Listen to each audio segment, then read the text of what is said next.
Hi girls, I hope you all are doing good. So let's begin with your chapter 1, that is audit framework and regulation. Now to begin with your audit framework and regulation, please do go back to your previous session which we had online and where we discussed about what is auditing, what is internal audit, what is external audit. We got a brief insight about what auditing is, right? So now we will be looking into the introduction of auditing, what auditing exactly is. Okay, as per the definition and the meaning, audit is nothing but, okay, this is a general definition and a meaning, okay, wherein you will have to refer to your author's definition or the meaning which I will be giving you as per your textbook definition. Now let's begin with your introduction.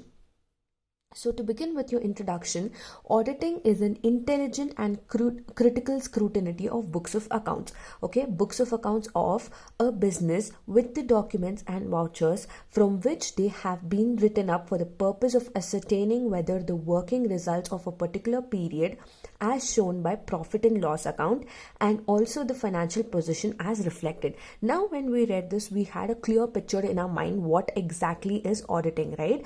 Auditing is nothing but, in general terms, it is the scrutiny.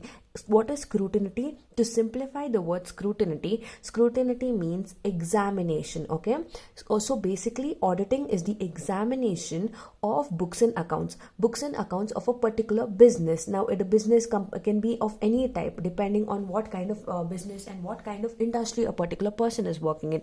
Okay, so they are examining a business document and vouchers, okay, which they have written up for a particular period. Also they will examine what is the balance sheet, how the financial position is, and what is the profit and loss account. So basically auditing is an examination of the books of accounts of a particular business.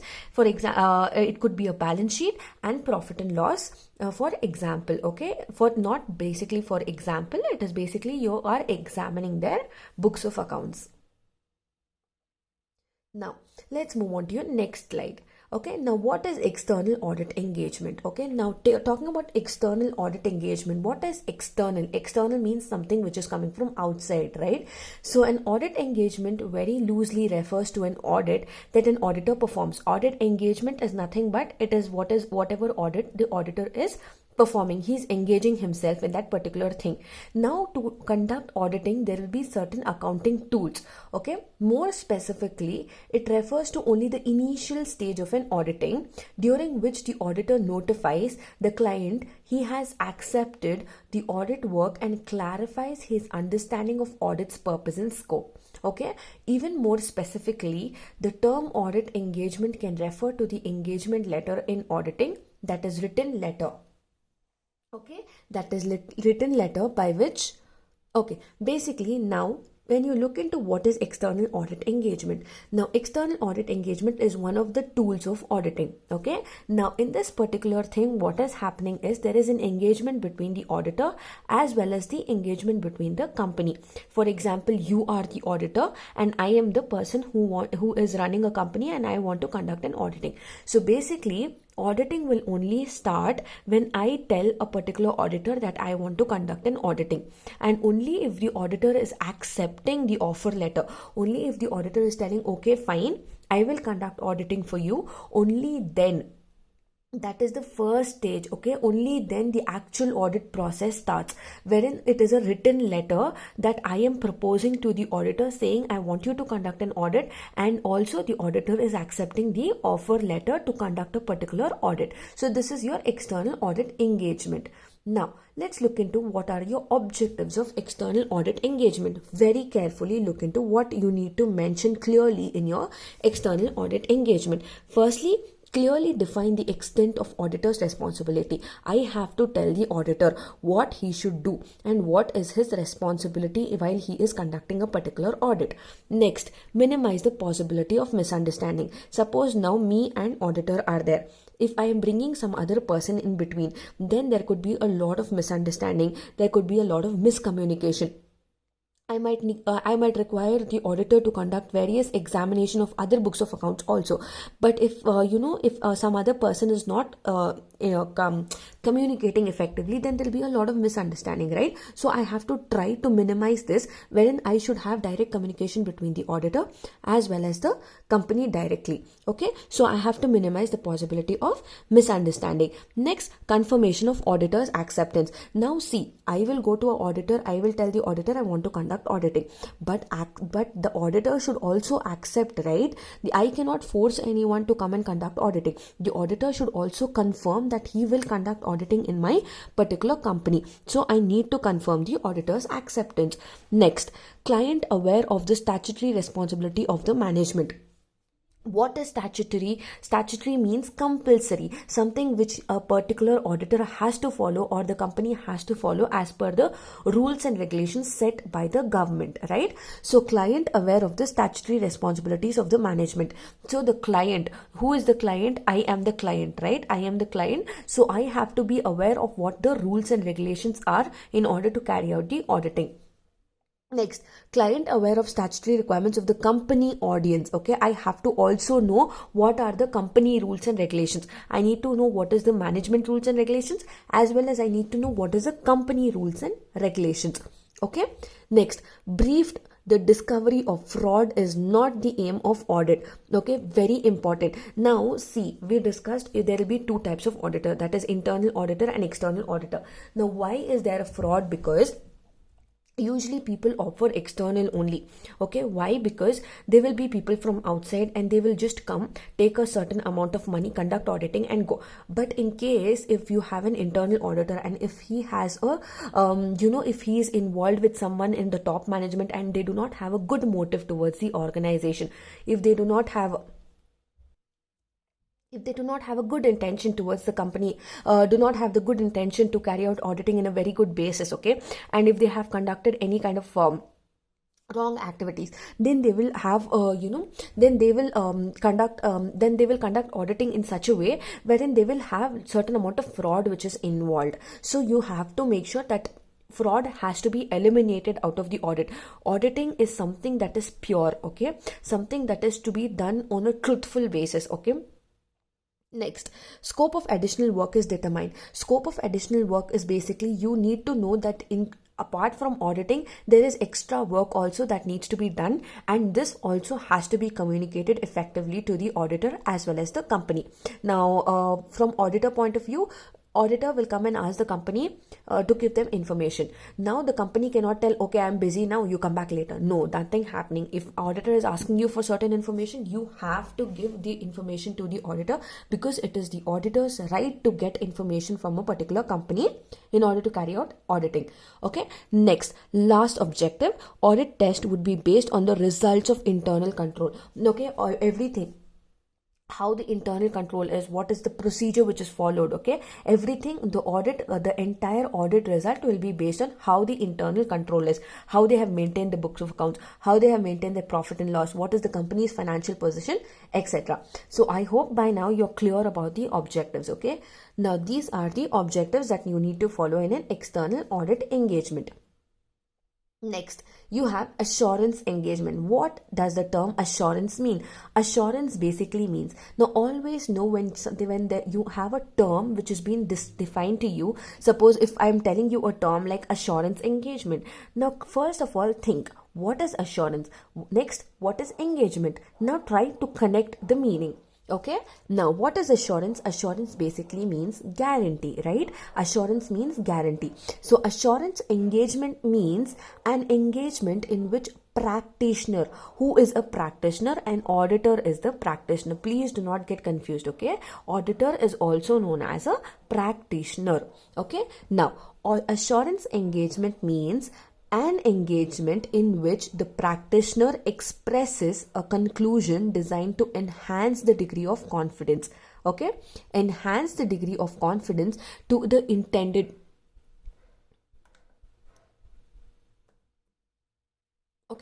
to the intended users other than the responsible party about the outcome of the evaluation or measurement of a subject matter against the criteria. Now, what is happening here is the practitioner, the auditor, is expressing whatever the conclusion is, the overall conclusion he is expressing.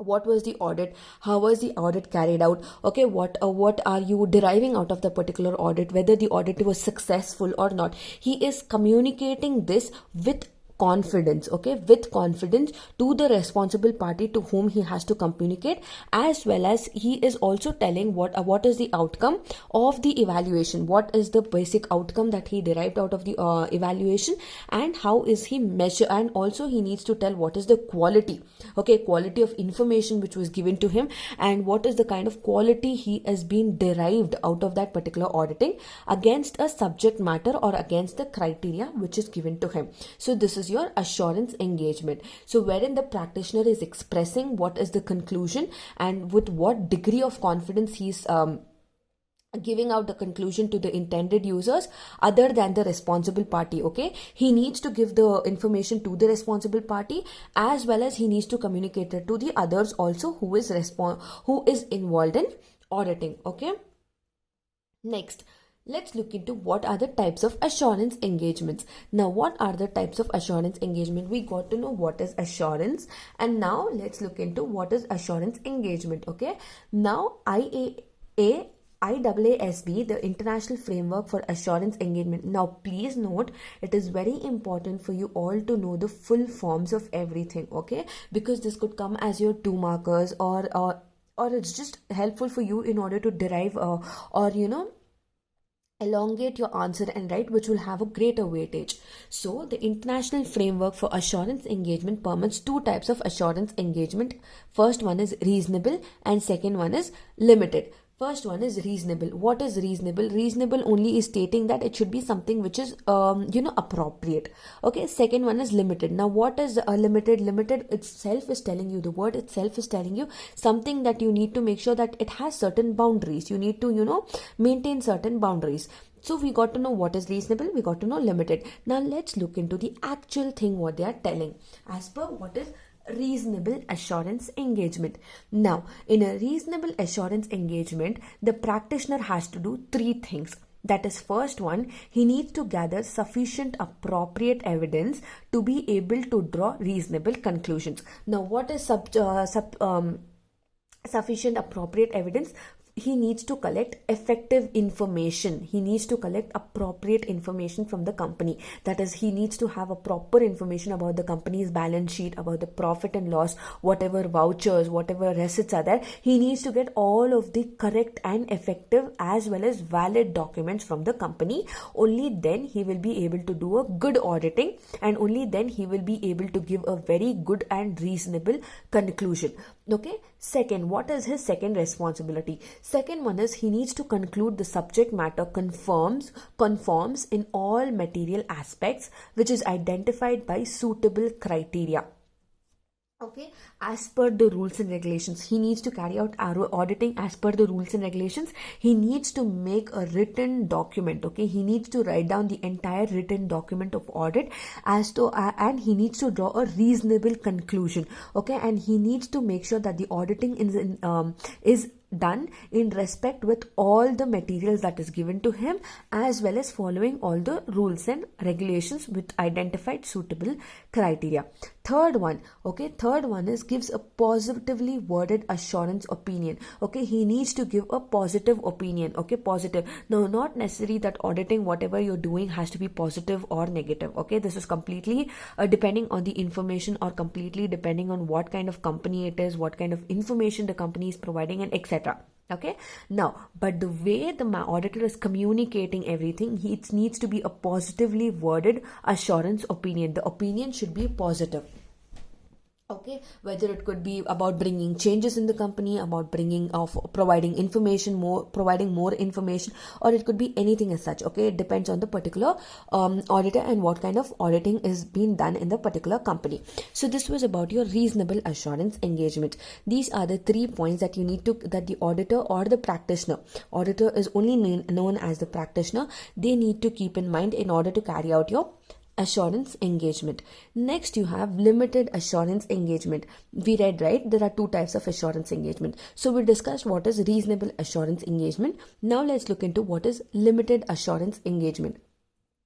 Now, in the limited assurance engagement or the assignment, the practitioner or the auditor has three things. Again, he needs to gather appropriate evidence to draw limited conclusions. Okay, here reasonable conclusions, here it is limited conclusions. Basically, suppose auditing is only done for the profit and loss account. Okay, profit and loss account. So that is limited, right? You will only do auditing for profit and loss. You will not move to balance sheet. You will not see the balance sheet. So you need to take only appropriate information. Suppose whatever is related to profit and loss account, whatever information is in the profit and loss account, only those things you will be taking, and only based on that auditing will be done. So it is limited. You are not going, or you are not touching your balance sheet, right? So you need to take appropriate information or sufficient information, and in order to draw limited conclusions.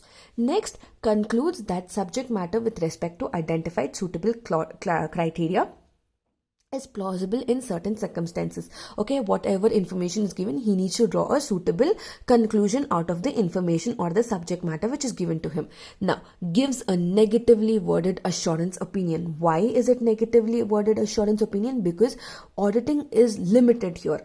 Now, what happens when auditing is limited? Auditor will not be able to collect more information. He will not be able to go in more depth. Okay, he will not be able to go in more depth. He will not be able to conduct auditing very effectively. So he gives a negatively worded assurance opinion. So now you got to know what is the two types of assurance engagement. What is assurance engagement? What are the two types? That is reasonable and limited. And these are the informations that the auditor has to take into consideration while he's carrying out the assurance engagement in reason and limited. Okay, now let's move on to your next topic, that is as to the structure of engagement. Now, looking into the structure of the assurance, or looking into the structure of engagement. What is engagement? You are engaging everyone, right? Now, auditor, you're engaging the auditor, you're engaging the company, you're engaging the top management, you're engaging the employees, wherein you have to get a lot of information. There are a lot of people involved in auditing. It is not just one person, or it is not just a top management of the company. It is basically involving a lot of the department heads, the employees. Okay, so let's look into the structure. So first one, it is assertion based. Now, what is assertion based? Now, assertion based is the evaluation or measurement of subject matter is performed by responsible party, and the subject matter information is in the form of assertion to the intended users. Okay, now evaluation and measurement. Okay, firstly you have something known as subject matter. Now, auditing is done on a particular subject matter only, right? You have a reason to conduct auditing. You have a subject matter on which auditing is conducted. So you are evaluating. Okay, you are checking the measurement of what is the subject matter and how is the responsible auditing carried out by the responsible party, whether the subject matter information is in the form of assertion to the intended users. So it should be in the form of assertion. You need to check this you need to check this, okay, because it defines as to what is the structure of engagement. Or next, there are two things. Firstly, you need to see whether it is assertion based. Second is your direct reporting. Now, what is direct reporting? Firstly, you will have a subject matter on which the auditor will conduct a auditing, right? Whatever information is there, whatever he is evaluating, the auditor or the practitioner will directly perform the evaluation. Okay, he will directly measure the performance of the subject matter. He will derive a conclusion from the responsible party to which he is performed the evaluation that is not available to the extended users. Now, whatever information he is deriving, okay, he will conduct an audit. He will check what is the what is the conclusion that he's getting from the auditing, what is the performance. He will check the performance. He will also see whether he's getting a good evaluation out of it, and he will communicate it only to the top management or to the responsible party only. He will not go and tell any other person, whereas here it is intended users, whereas he will not make the information available to the extended users. Okay, If there are many people involved or anyone, he will not give the information to them. He will only give the information of whatever the result is to the people who are responsible to know how the auditing is and what is the result of the auditing which is being carried out. So these are the two types of structure of an engagement. That is, first one is assertion based and second one is direct reporting. Direct reporting is, for example, to take an example, class rep has to report to the union member. Okay, and the union member has to report directly to either the HOD or the principal, right? So this is going on directly. You do not have multiple people in and around. It depends on who is doing an audit and to whom is he doing it, under whom and to whom he has to report. So with this, we will end with your first part of explanation. In your next video, we will be moving on to your next topic. So thank you for watching.